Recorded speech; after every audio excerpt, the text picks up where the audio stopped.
Hello, everybody, and welcome. Today we got the historical Iranian focus tree, which is going to be great. I've been looking forward to this one. I thought it was coming out last week. Turns out it wasn't, but here we are. So I skimmed through the beginning part. This is historical and like the monarchist slash imperial stuff, so we'll see how that goes. Before we get into the dev diary, remember to like, comment, and subscribe. Pushing for 100 subscribers, and I'd really appreciate getting there. And let's get into it. Alright, so we have the big old focus tree. Let's see if we can see anything specific.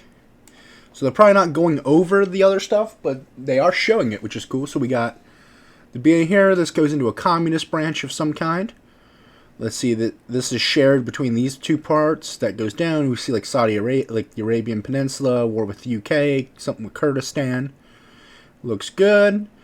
Can't really tell with all that. We have this has something to do with Islam a little bit or something. I don't know. Can't really tell. There's like joining the Allies and oil and stuff. Oil concession, something with Iran and Iraq. Can't really see and make it out. Then we got over here. This looks like probably a fascist path. Yes, definitely a fascist path. Goes down pan-Iranianism, and then like you either can join the Germans, the Japanese are your own faction, Turkey, something other, Iraq, Afghanistan, something here, India, Germany, Central Arabia. Pretty cool. Yeah, Persians, great. So that's probably the Persian path.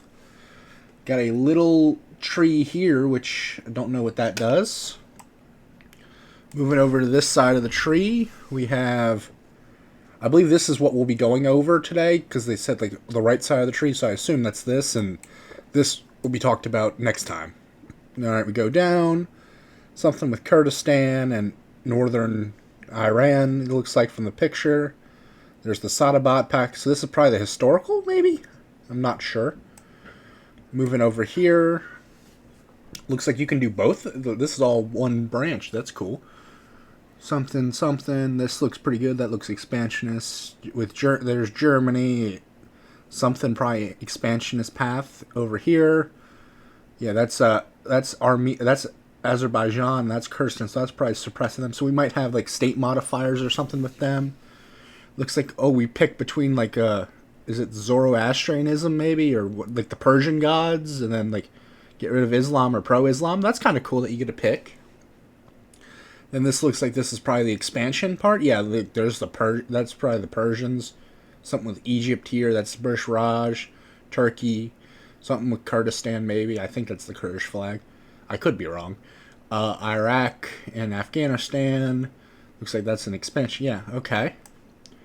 Moving over, we got an industry tree. Looks looks pretty normal. Choose between Britain and Germany. Makes sense. Over here, this is army. Yeah, army. That's military industry and tanks. Okay. This is like artillery and trucks, and you got to make a choice at the bottom. Over here's that looks like a spy agency and rockets over here and nuclear and blah blah blah. This is Air Force, and that's that's probably CAS, and that's fighters probably, and then here's the Navy. Looks like a Red Sea or a Black Sea fleet maybe. Okay, that's cool. Looks good. Looks really good. Now let's actually see what they have specifically. Alright, we have this, which is more zoomed in version. So we actually I probably should have just looked at this first, because we can actually read the focus icons. Yeah, destabilize northern Iraq, so that's, yeah, with the Kurds. Persian Gulf hegemony. Support Pashtun nationalism, so that's in Iran. Not Iran, that's in Afghanistan. Someone commented that the Pashtun is a minority in like Afghanistan and like part of Pakistan. Thank you for that comment. That helped out. Didn't know that. Yeah, secure Iran, secure Afghanistan. Yeah, Eastern expansion, curtail pan-Arabianism. There can only be one. Proclaim Greater Iran. Oh, it's Greater Iran here. Okay, that's cool. So this is Greater Iran, fascist path. And it looks like these both kind of lead down to either like Persian Gulf hegemony, or this is like more allied. This one could be kind of cool because like request membership to the Allies, and you expand here. So you're making a Middle Eastern empire, but staying where you don't have to kill the Allies. That's pretty good. Alright, standing with giants, we have the Sadabat Pact, forced secularization, weathering the storm, standards ground or resource question, preemptive strike, establish northern buffer states, we will survive. So this is probably the historical stuff where like you're fighting off the Soviet British invasion. This is looks like you're invading into the Soviet Union and setting up puppets, maybe? That could be interesting. So that at least makes the historical have something. I think this is a historical, I'm assuming. Then because a legacy of greatness does not look historical. All right, so we go down. Third Persian Empire, first Iranian Empire. Oh, I was about to say they're not mutually exclusive. They're mutually exclusive up here. So assassination of the Raj Shah or root out the conspiracy. So this is if you keep the Shah, it looks like. You get an Iranian Empire. You go down. You can either limit foreign influence. We are subservient to no one.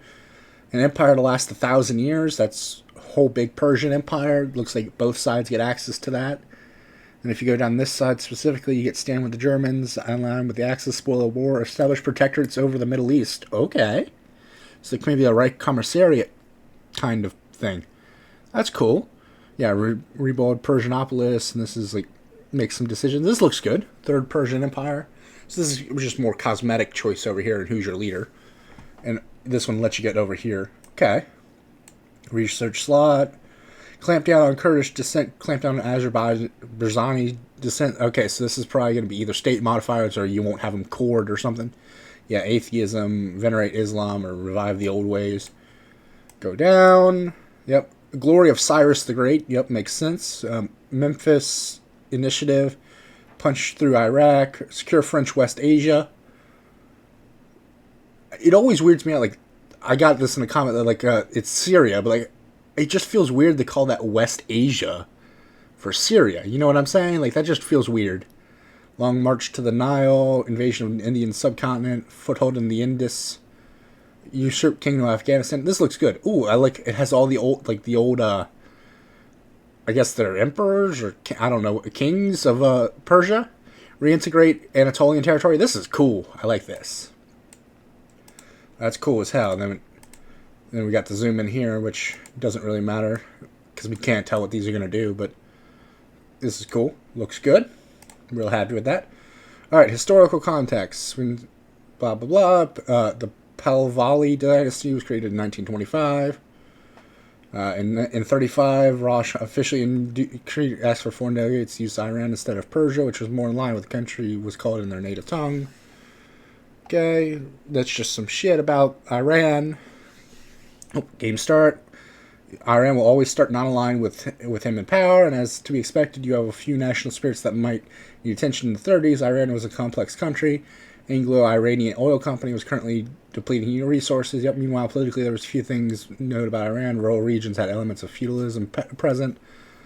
Then Iran also lies parts of what is known as Kurdistan and Azerbaijan. These are areas that the country harbors separatist sentiments, such as have resulted in pockets of resistance damages. Yep. Okay, so here's our sport. We got the Anglo-Iranian Oil Company, which, ouch, that's not great. Rural feudalism, political power, recruitable, construction, research. That's not the worst debuff you could have. It's not great, but for Iran, they could have hurt that a lot more. Islamic tradition, stability. Ooh, okay.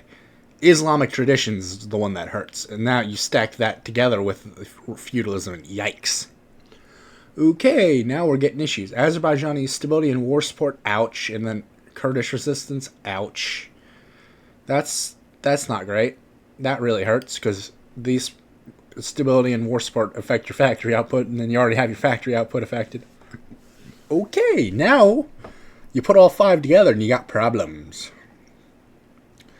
To stand with giants. Historical Iran is going to allow you to fantasize stand your ground against the might of the UK and the Soviet Union as both nations loom over you as an ever-present threat. However, before you can do that, you must prepare the nation against the storm that is coming. Yep, stand with giants, increase education. So this is probably fixing the feudalism stuff, maybe. Trial against the 53. That's a cool-looking logo. The Persian-German trade charter, royal visit to Germany, established military. Yep. So that was historical. Makes sense. Reforms galore. First part of industrial branch. Blah, blah, blah. Iran will also have the opportunity to found the Treaty of Sadabat in this part of the treaty and is no longer strictly available to Turkey. This could be useful to build up a repertoire of friends and help you out when your war comes knocking. Are they reworking how the Sadabat pack works? Because, like, that was just like a group of non-aggression pack. Hopefully they changed how that works, because that might help out with Turkey. Alright, then we got Weathering the Storm. We got Weathering the Storm that splits into Resource or Stand Our Ground. War is coming, whether you like it or not. Stand or Strike. I'm assuming Stand Our Ground is historical. And then we got, with your policy established, your military development underway, it's time to think about preparing for the worst. You have two options on the left. You can see the writing on the wall. It's clearly an attempt for your rivals to secure precious resources. In a slightly ahistorical path, you can cause a resistance movement to pop up in neighboring countries and bolster your infrastructure before taking a preemptive strike. This will not be easy, but it will give you a chance to hit them before they hit you. As if you are successful, Iran can set up buffer states to ensure the Soviet Union in particular stays out of your hair. On the other side, you can make more defensive preparations, bolstering your industry, and mobilizing your population to prepare. If you're playing completely on historical, then you could expect the Soviet Union and the United Kingdom to start knocking on your door. In this case, you are invaded, the branch of the focus tree becomes available. Currently, this branch is available to any ally so long as you're fighting a defensive war. It's time to fight for Iran. Okay. So you get this with any defensive war. So you got fight for Iran. This is kind of like the second Italo-Ethiopian war. Dig in and defend, swell fealty to the invaders, push for negotiations, force a white peace, demand war reparations, and you get the northerners. I like this. This is good. I like that, like, you can get out of the war without having to freaking just be in a death war. Perfect. Good. They thought about that. I've taken the fight for Iran. You will receive a national spirit, which will grant you some bonuses. Blah, blah, blah. Choose carefully based on the threat you're facing. Each path has its pros and cons. By choosing to dig in and defend, you will gain bonuses that help you grant. Yep. On the flip side, however, war fight you cannot win. Taking the defensive path will allow you to capitulate yourself and continue playing. The game is a puppet. Doing so will unlock a new set of branches that will allow you to either play the role as an obedient subject to gain favor or resist them. Oh, so we get another path that breaks up. Declare loyalty to the UK, invite British investors, request British equipment, or place with the United Kingdom.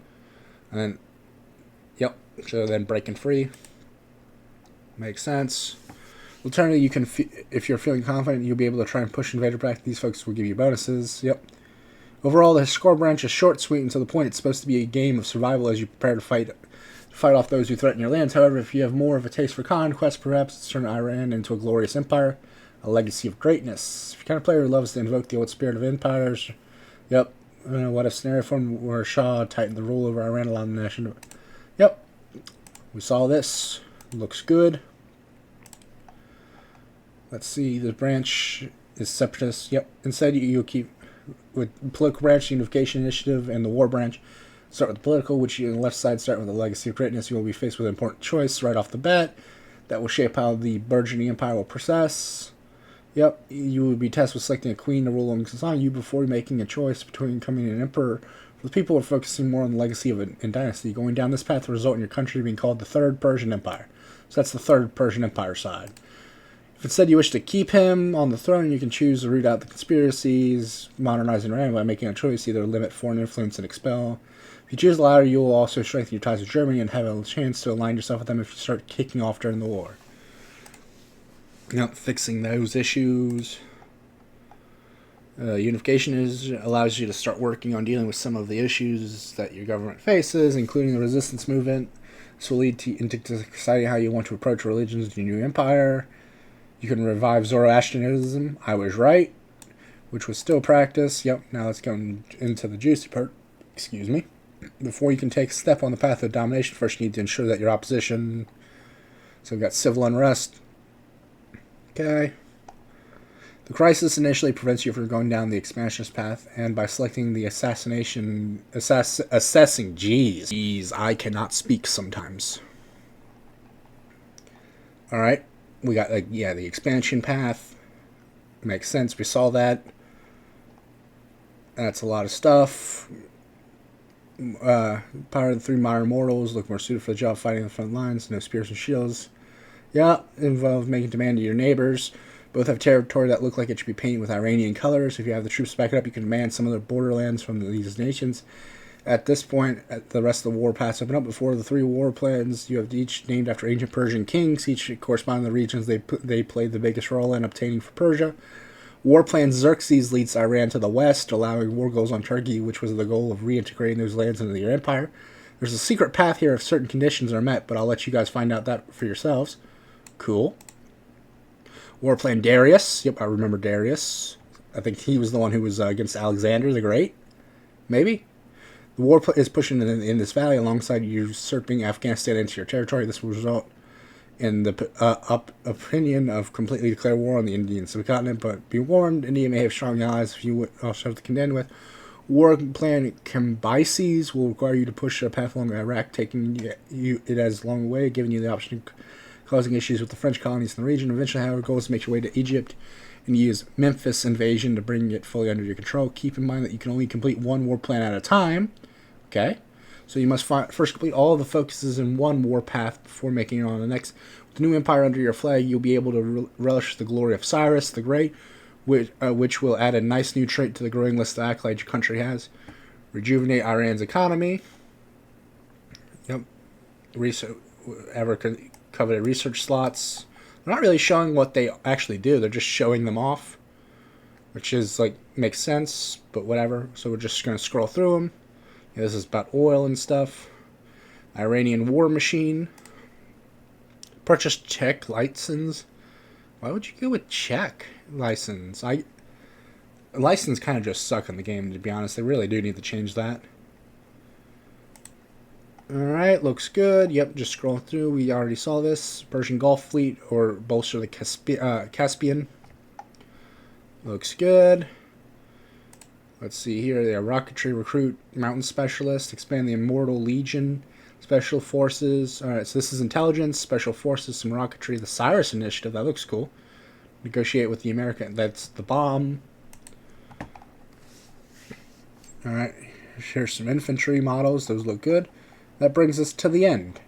So, overall, looks pretty good. Can't complain. Let's go up and have a look at the overview of the tree. Finish up. Looks good, nice and wide. I like it. It looks like it's going to be a fun tree.